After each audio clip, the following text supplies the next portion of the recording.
pen. I have a pen. I have pineapple. Oh, pineapple pen. Apple pen. Pineapple pen. Pineapple, apple pen.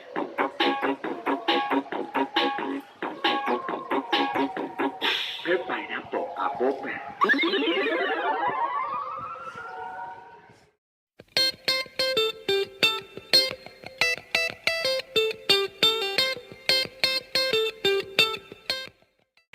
Hello, I'm Junilex Alama, And I'm Reynell Sanchezz, and we're here to teach you how to graph an exponential function.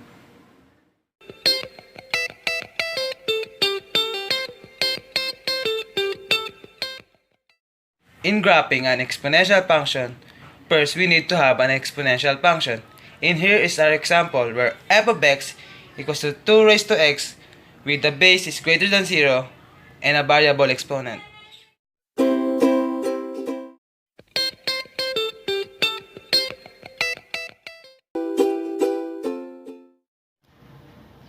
And now, we will use table of values to find the needed points in graphing our given exponential function, which is f of x equals to 2 raised to x.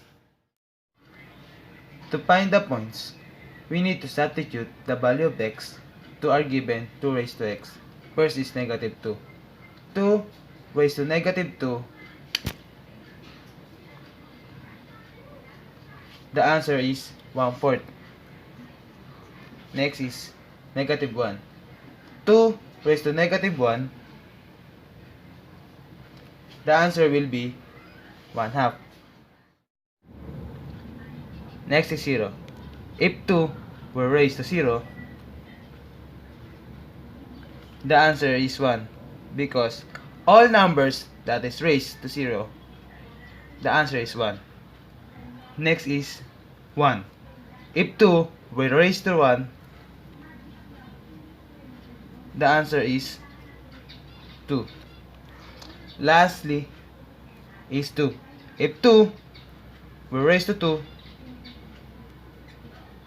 the answer is 4.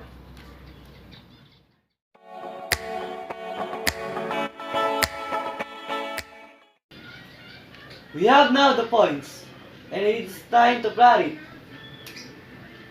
Negative 2, 1, 2, and 1/4 here. And then negative 1, 1, and 1/2. The middle of 1 and 0. And then 0. And then 1. 1. And then 2. 2. And then 4. 1, 2, 3, 4.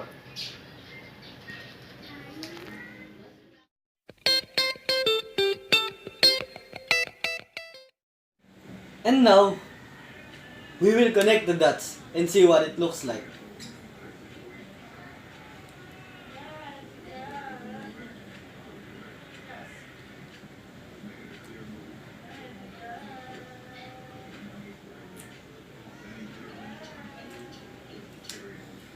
The graph rises to the right and falls to the left, but it will never intercept the x-axis or y equals 0. Maybe it will come closer and closer to the x-axis but never intersect to the x-axis. Because any number you substitute to the variable x cannot make 2 equals 0.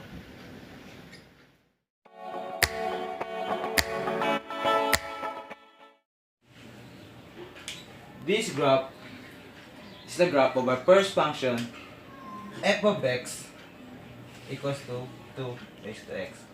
But what if our given has a negative exponent, or g of x equals to 2 raised to negative x?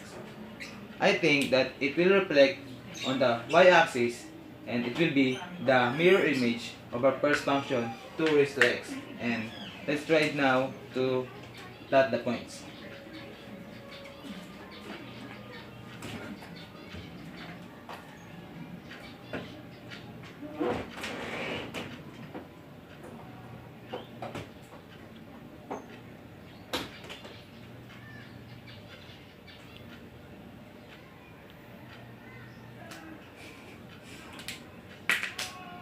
Cut mo na. But what if now, if the base is negative and the exponent is positive? Simply, the graph will reflect too, but not in the y-axis, but in the x-axis. That represent the graph of the function h of x equals to negative 2 raised to x. It will reflect to the x-axis of 2 raised to x. Here, here, here, and then here.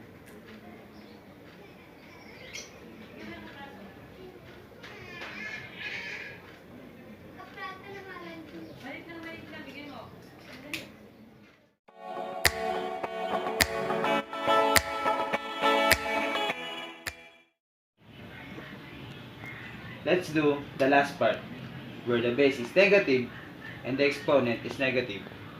Let's represent the function as I of x equals to negative 2 raised to negative x. It will reflect on the y-axis, and it will be the mirror image of the function h of x equals to negative 2 raised to x.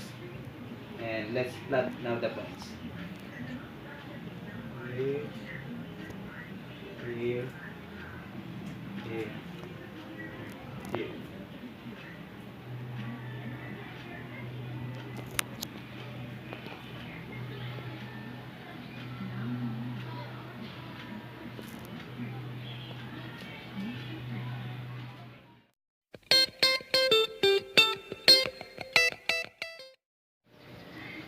And now, let's talk about the domain and range of the graph that we make. Let's start in f of x equals to 2 raised to x. The domain is x such that x can be all real number. Why? Because we can replace x by any number. So, x can be all real number.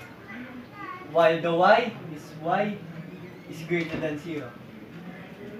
Y greater than 0 because from what I said, the graph will never intercept from y equals to 0. And the graph rises. So y greater than 0. While the function g of x equals to 2 raised to negative x is also the same in the domain of and range of f of x. So x such that x is all real number and y such that y is greater than 0.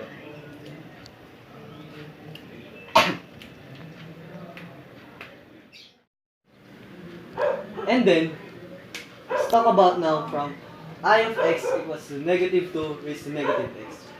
From what I said, we can replace any number from the value of x. So x can be all real number. While the range is y equals to y such that y is less than 0. Because the graph falls, so less than 0. And the domain of range of h of x is also the same of I of x. So x such that x is all real number. While y such that y is less than 0.